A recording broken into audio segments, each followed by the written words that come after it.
قرضہ لے کر قربانی کرنا کیسا ہے؟ قرضہ لے کر قربانی کرنا کیسا ہے؟ جواب: اگر آدمی کے پاس قرض واپس کرنے کی طاقت ہو تو قرض لے کر وہ قربانی کو ادا کرے.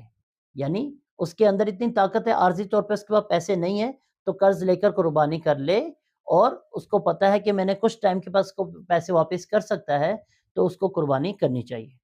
لیکن اگر اس کو لگتا ہے کہ میں قرض لے کر قربانی کر لوں گا تو اس کے بعد میرے پاس اتنی طاقت نہیں ہوگی میں قرض کو واپس کر سکوں، تو اس کے اوپر قربانی نہیں ہے، تو اس کو اس مشکل میں نہیں ڈلنا چاہیے.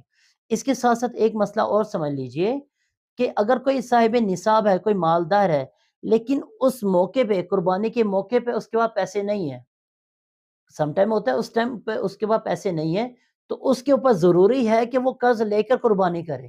صاحب نصاب ہے، قرض لے کر قربانی کرے گا، اور اس کے بعد وہ اپنا قرضہ اتارے، اس کو ادا کرے.